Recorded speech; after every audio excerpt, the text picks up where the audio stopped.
This is JordanTower with JT News. Make sure you smash that like button and hit that subscribe button. We're going to get into this right now. Knapp Records presents the new album with Rell featuring Ghost the Incredible. They got a new song out called Give Me Love right now. The link is below. And the album is out 11/11/19. Forgive, but never forget. Check it out right now. All right, Rell, man. What up? What up, John? What it look like? It's been about a year. Last time we talked about some other stuff. Now we're on to the new thing. Since then, you've dropped an album with your brothers, 40 count, right? And you got a new album coming out. It'll be out tomorrow.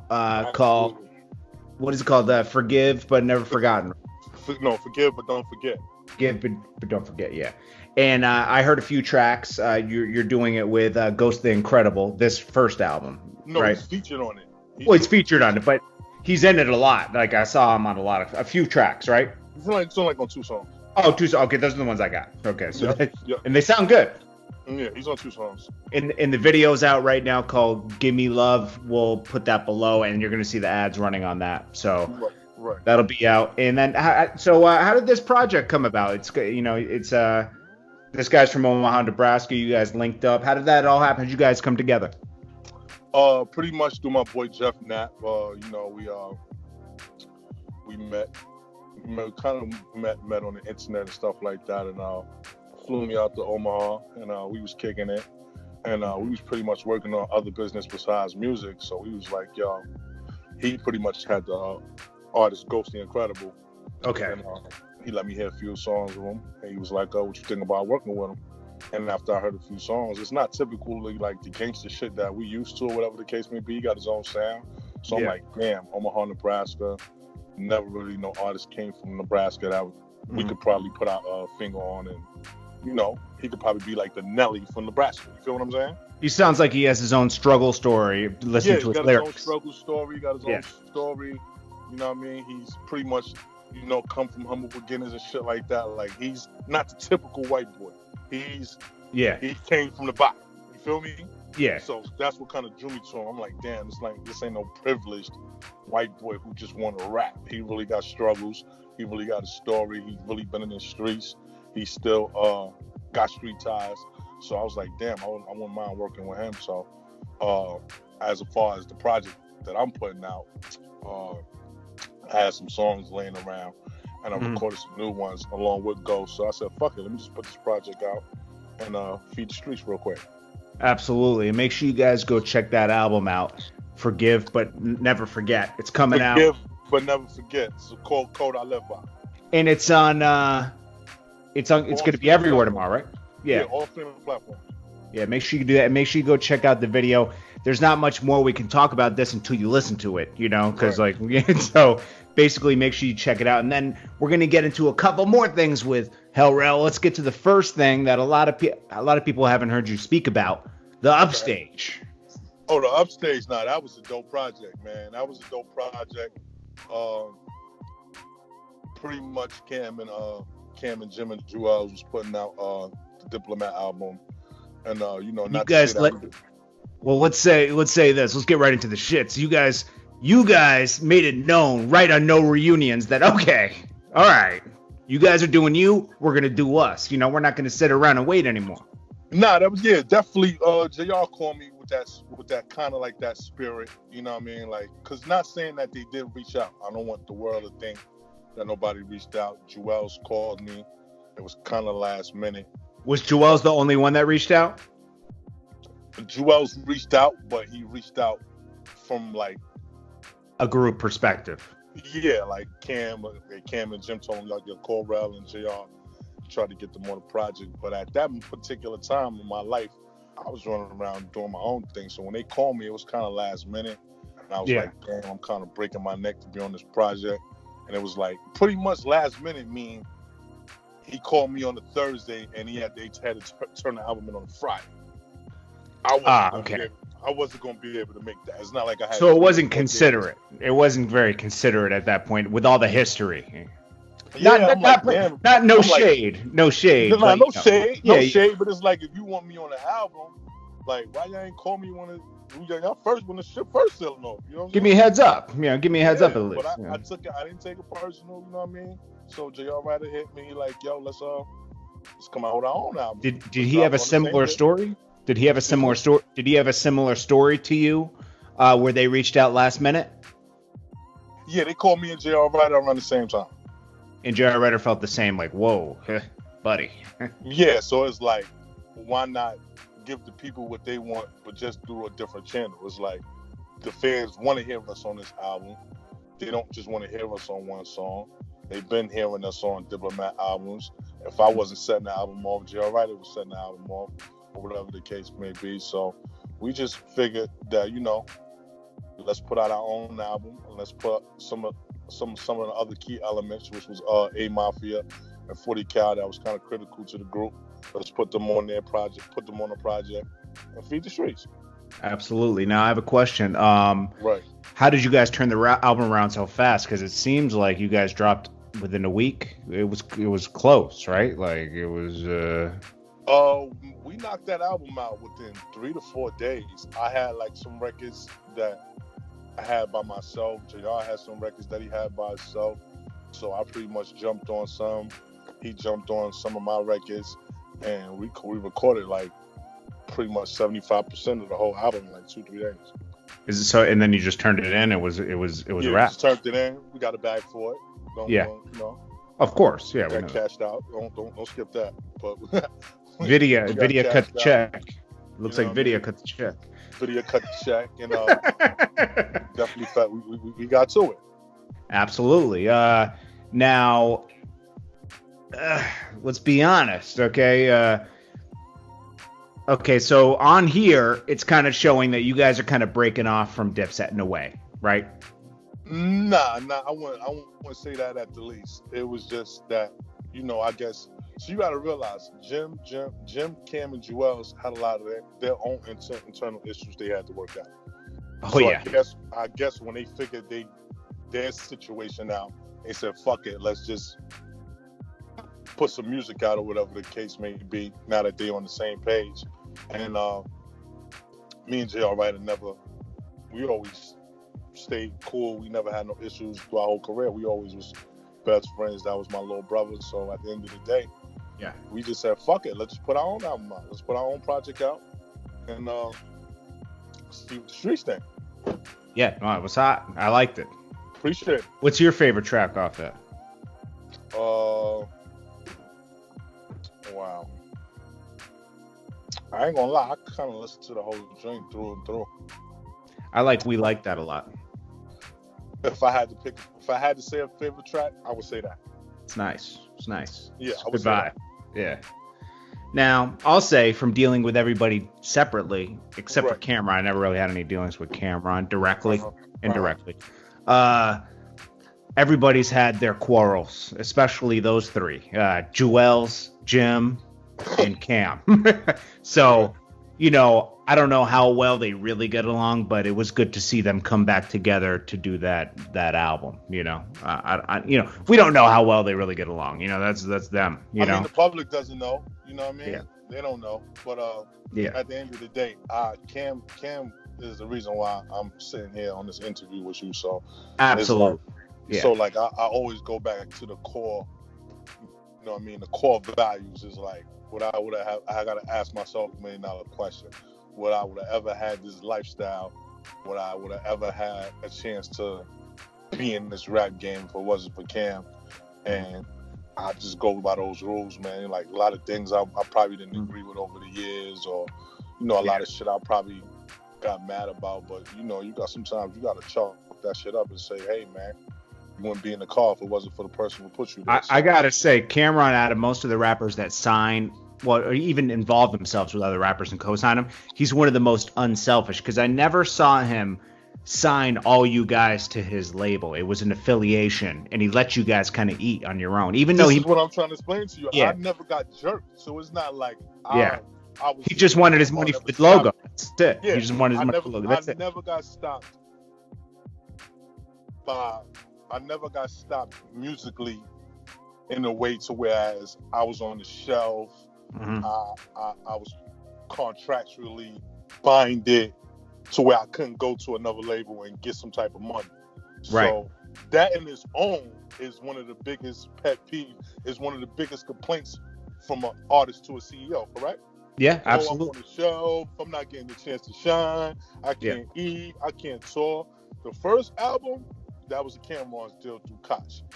After that, I wasn't contractually binded to Camron, so it was like, all right, bro, you can go anywhere you want and eat, but if the logo was used, then it only makes sense for Cam to get a percentage of whatever. Of course. Because that's the logo. He, you know what I mean? He put in pain, sweat, and tears for that. Yeah. But it was not like I couldn't go anywhere and get a check. It's like if I go over here and try to get a deal, Cam could stop it or anything like that. So I really never had no issues with Cam, and I salute him for that. Like, you know, he could have if he wanted to, like, but not contractually because I wasn't locked in. No, you're right. And I'll say, just from me, my perspective, he did it right, because when you hold someone back, when you put someone on and hold them back, you know, like, you're assigned to me, you know, you have a lot of responsibility at that point. But if you if you teach them how to fish, hey, you got to go catch your own fish now, buddy. You know, I just want my percentage for the pole. You're using my pole, but do your thing. Now, I think that's where, me personally, I think that's where Jim Jones made a big mistake with Bird Gang. He held Max B back a lot, and some other people, you know, it gets a little sensitive with certain other people. But, you know, he didn't let them truly go out. So that's why he got a lot of backlash from, what was the Jaja? Jaja was just, you know, dissing him on that other thing, you know. He gets a lot of backlash because he was signing those people and saying, no, you don't move until it's me, you know, moving, you know. So that I think he did it right. I think Camron did it right.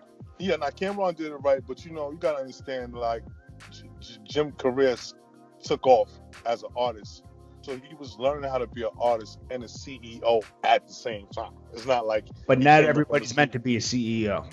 Nah, I'm not saying they all. No, I'm not saying A lot of artists got to realize that, like, what 50 Cent did was rare. Right. What 50 Cent did, very rare. Like, he was able to make everybody a millionaire pretty much instantly. Absolutely. That's rare. Like, you know, he just is built for business. But I'm pretty sure, you know, with everybody, if we all can go back into time and change certain things that we did, I'm pretty sure Jim would have handled that Max B situation a little bit more better, and the Stack Bundle situation, R.I.P. to him, and things like that. You know what I mean? Yeah. Absolutely. I think he would too. Yeah, there's so many things I can. My opinion, I don't think he thought they was going to be that well received from the public. It was like because Jim, I ain't gonna lie, Jim put out some hot ass. I believe that with Max B. I believe that with Max B. That Stack Bundle was already polarizing. No, but I'm just saying, once Stack Bundles got added to Bird Gang, they put out some dope ass motherfucker mixtape together, man. Woo! Yeah. It just was on fire. They all catapulted. So I didn't think that Jim thought, you know, that they would take off that fast in the streets with one solo projects from them like that. It's hard to be on a group project and you shine so much that they want to solo from you. Oh, facts. A lot of niggas just only want to get heard on group projects. So, like, I only like this nigga on with the group. I don't want to hear this nigga by himself. Absolutely. So I don't think he probably seen, damn, they want Max B solo, they want Stack B solo too. God damn. So I don't know what was going. I don't know what was going through his mind, but I'm pretty sure he probably knows he could have handled that situation a little bit better. I want to salute getting back to our core meaning of this. I want to salute you, J.R. Ryder and 40 Cal, for realizing the situation and pivoting so fast into a positive situation with the Upstage. A great project. Thank you. And you guys didn't complain. Nobody on the project. You kept it real almost. Even in reunions, it was respectful, but saying, hey, you do you, we're gonna do us. You know, we ain't gonna sit around. You know, we're gonna show you, hey, we can do us too. You know. Absolutely. There was some shade thrown from the other side a little bit, you know, when you guys did that. But hey, it's you guys were very positive about it. You said we threw a little bit of shade? They threw a little shade at you guys. You think so?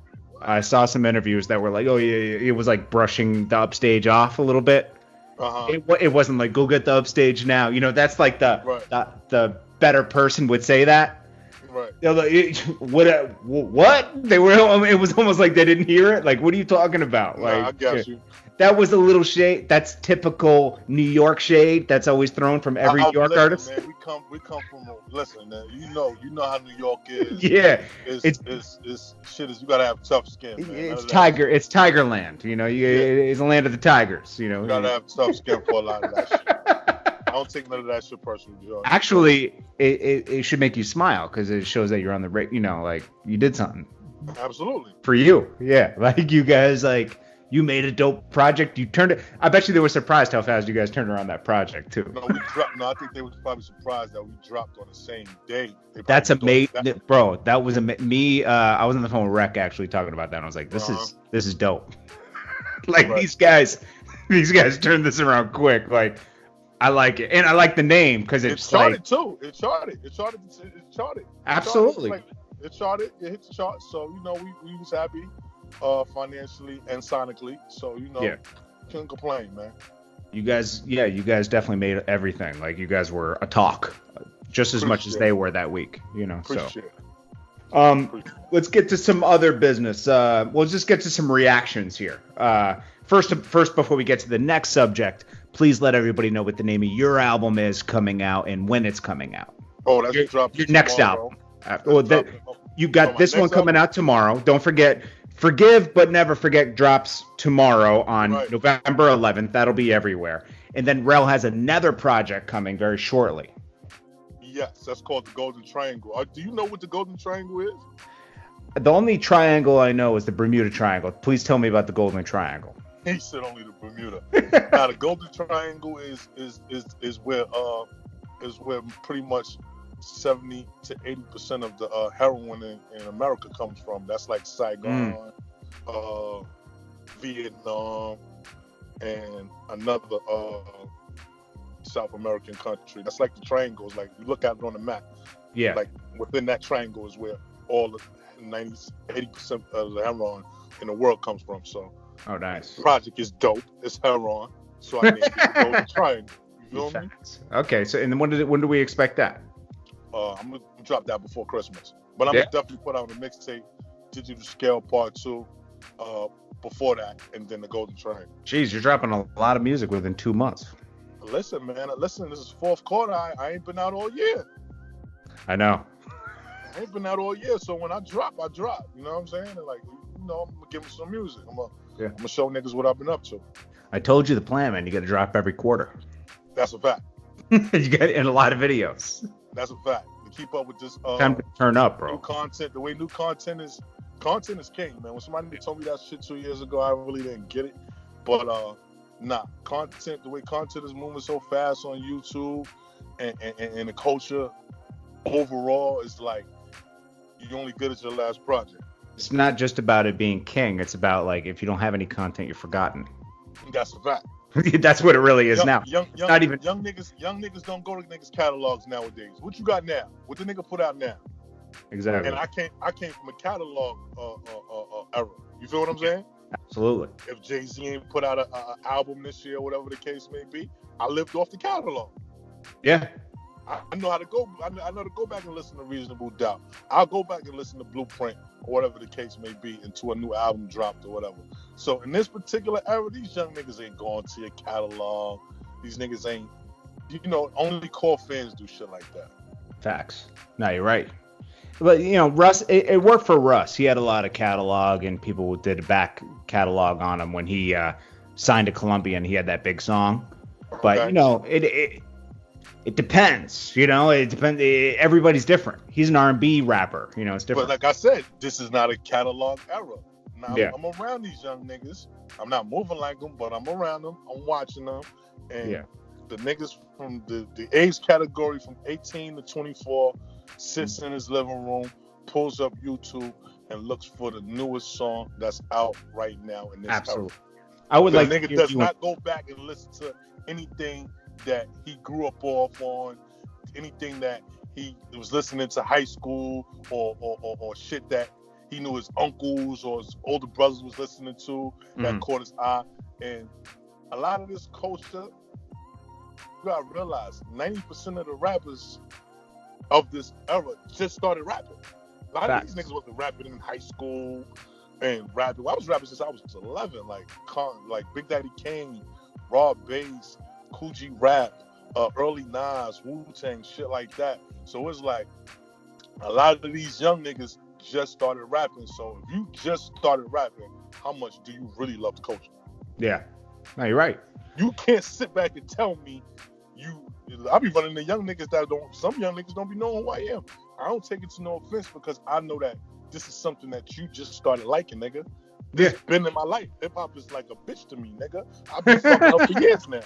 I've been fucking this bitch for a few. Well, this is what happened. I'll break it down to you because you didn't know that Dark Low went to jail the other day, right?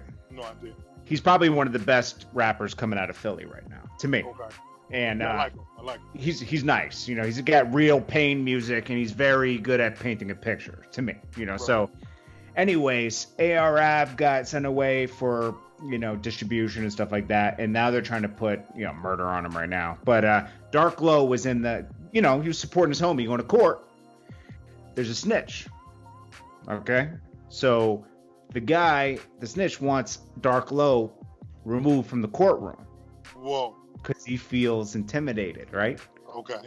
So Dark Low is asked to leave. He leaves. Feds come to his door with a warrant, and he gets arrested for witness tampering. Unbelievable. So he has a bail hearing on the 13th. Okay. Crazy. That's nuts. I mean, have you ever worked with ARAB or any of those guys? No, we came across each other's paths before, but I never worked with him. Yeah. So it's just like mutual respect type of deal. Yeah. He was a fan. I was definitely a fan of his music as well. Yeah, he had a nice movement. Like he had so many, like, I don't know, man. I can't believe Rollo got picked up around the same time last year, like a little bit. I remember that. I'm like, jeez, man. You know, Rollo was moving a little more reckless. ARAB didn't seem as reckless. Rollo was taking jets and stuff. Didn't make sense. From what I'm hearing, man, I heard they picked ARAB up because of that interview. Oh, I heard that too. But going by what I heard. That's what I heard too. And it's you can't. People like to blame Vlad, but like you got to be careful what you say in interviews. Period. And you don't got to answer every question that's asked you. Exactly. You could say, "What are you talking about, my G?" You know, you could say that. Right. It's okay. Rollo was talking a lot in those interviews too. I mean, I like Rollo. We speak every once in a while. You know, he's cool. But I didn't know he was doing all that. He would talk a lot in the Vlad interviews. I didn't know that was true, though. I thought he was just, you know, living around, you know. Yeah. Whatever. Innocent till proven guilty. That's what they say. But really, it's guilty to proven innocent. That's what it is, you know, in America. Know that. Definitely know that. So, I like the Rollo's music, too, as well. Yeah, I wasn't a huge fan of Rollo's music, but I liked his whole vibe. You know, he was getting lamb. You know, he was, you know, inspiring the hood. He was giving back. Right. I like that when people give back. Right. You know, so, you know, send some good vibes to ARAB's way, Rollo's way, and Dark Low's way. Hopefully Dark Low. Free the guys. Hopefully Dark Low makes bail this week. Absolutely. Now, getting on to other Fed case, me and you talked about Tekashi last year. Right. And obviously they all got picked up, a few months after we talked about it. You were calling it, this guy, there's no way this guy is this. You already knew what was going on. Absolutely. I got street ties with a lot of people who was around him, some of the older guys that was around him, Free Mel Murder. It's my childhood friend, absolutely. So, it was like... You were friends with Mel back in the day? Yeah, me and Mel was in a DFY program, man. We did youth time together. We was like 15, 16. Me and Mel Murder knew each other before we even met Cam and Jim and stuff like that. That's crazy. Yeah. Small world. Yeah, we was in DFY, Division for Youth together. That's like the jails for the teenagers and stuff like that. Did you follow his case at all? Yeah, I do. So I have one perspective. Let me know what your perspective is. My perspective is they shouldn't. Okay, first of all, with the whole Tekashi thing and him talking and everything, that was expected. I mean, you involve somebody that was working at a bodega with rainbow hair in your organization, and you let him see too much. Right. The real problem is that CEO Chris dude. He was already... Okay, so there's a guy named CEO Chris that was already working with the feds, already had been picked up in a Fed case. Years 2014. I wasn't familiar with that. He was the one supplying Mel. Okay. So this is the reason why Mel and them got caught up. Okay. CEO Chris was like already a Fed. I didn't know. I didn't know none of the logistics to the case. I didn't want to know. Yeah. I was just looking at it from a standpoint of view was like how do you take down the guys who stamped who if it wasn't for those guys, there wouldn't be that. It wouldn't be that character. Right. He was a character. He was in character. You know what I'm saying? He was a good kid who knew how to play the character. Yeah, and I think they made the mistake of talking too much about, we got to spank him and all this, and that all the feds had to do was play those tapes for him, and he'd be like, oh, I guess they don't have my back. Right. It's over. Right. I mean, but you got to go back to what John Gotti said, man. Never say nothing over the phone that could get played back to you in court, man. That's true.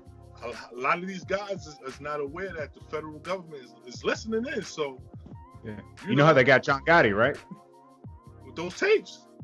Yeah, but he didn't know. Like Giuliani was very creative and working with the feds, and I think they did it in a lamp in a room they were going in all the time.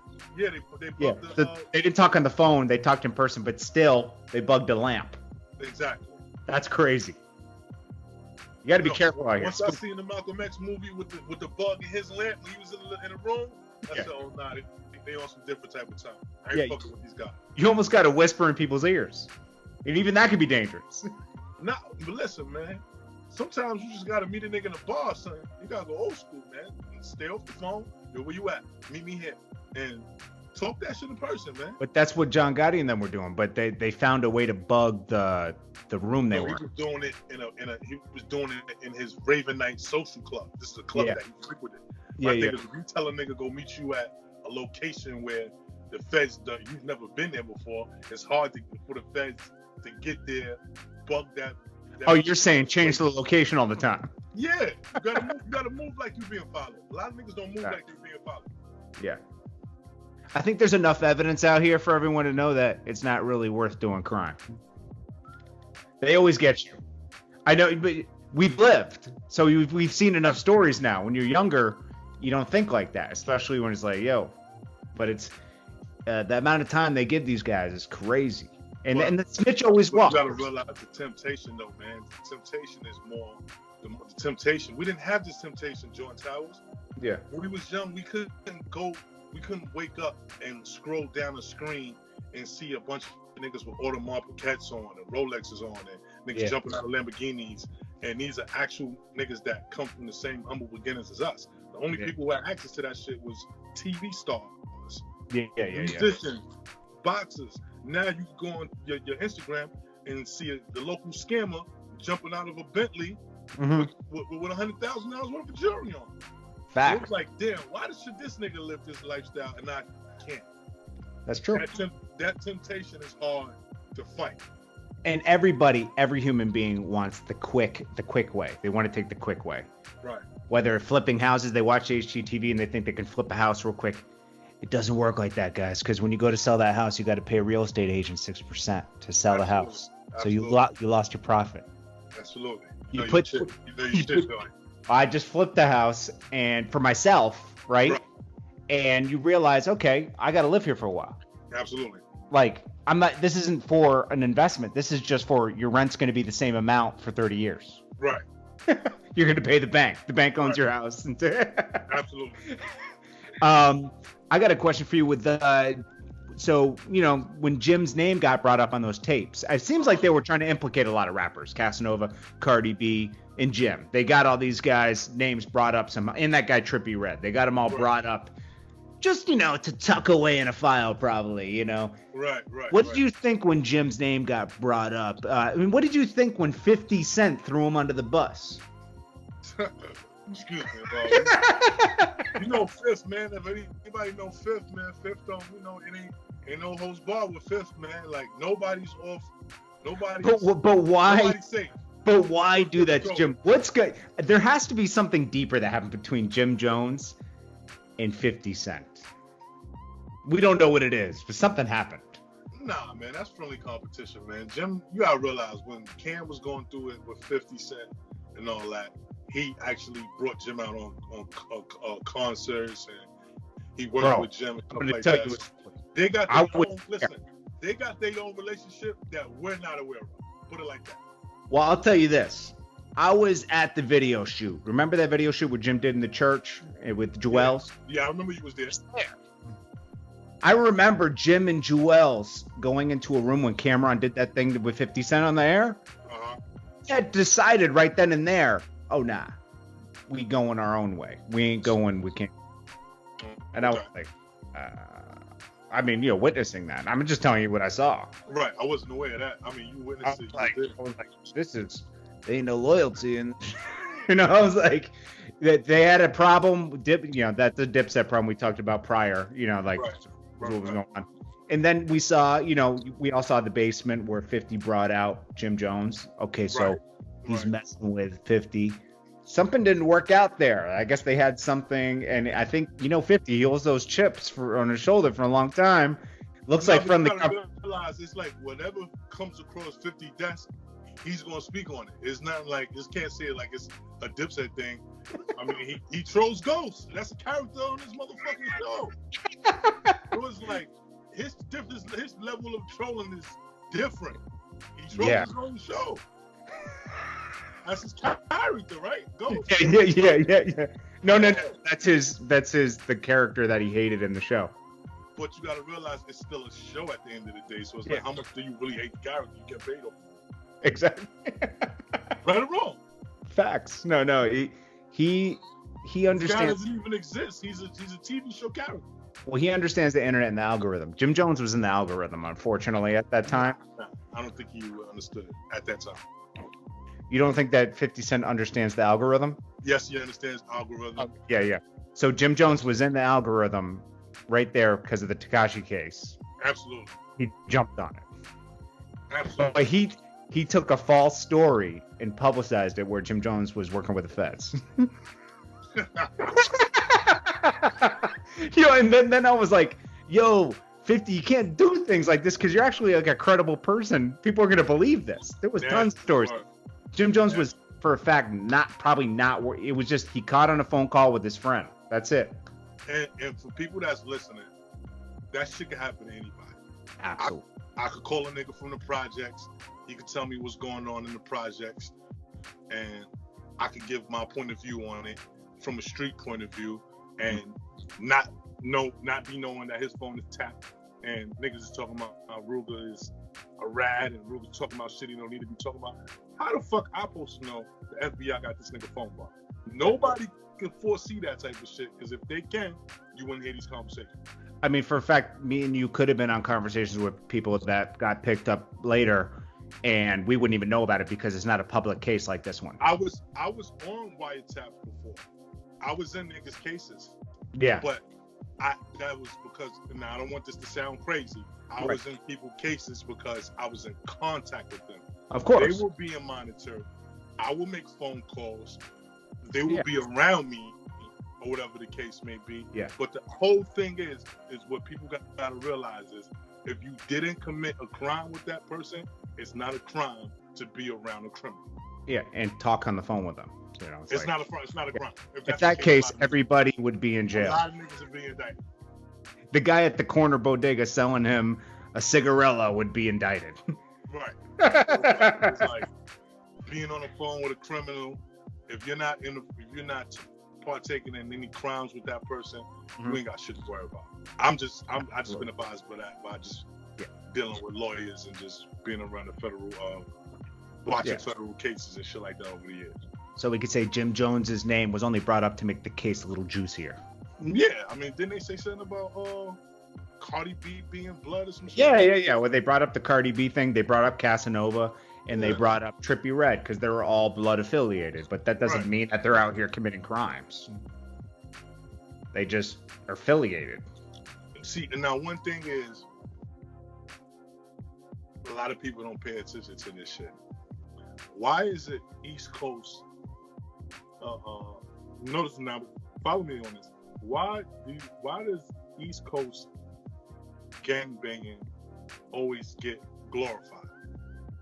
I saw you talk about this with somebody before. Yeah. Why? Yeah.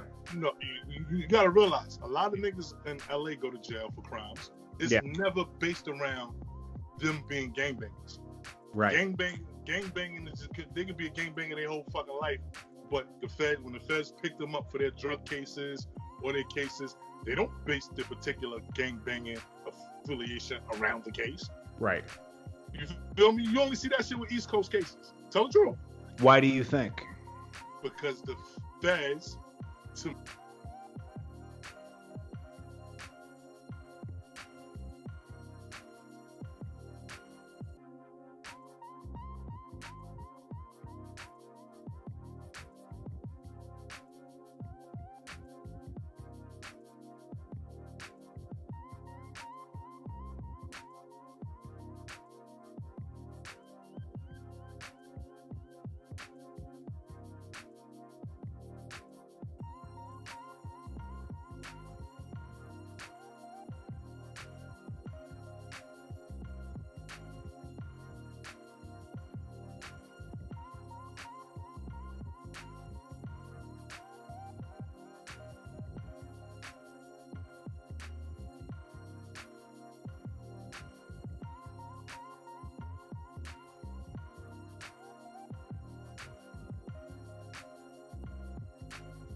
Knapp Records presents the new album with Rell featuring Ghost the Incredible. They got a new song out called Give Me Love right now. The link is below. And the album is out 11/11/19. Forgive, but never forget. Check it out right now.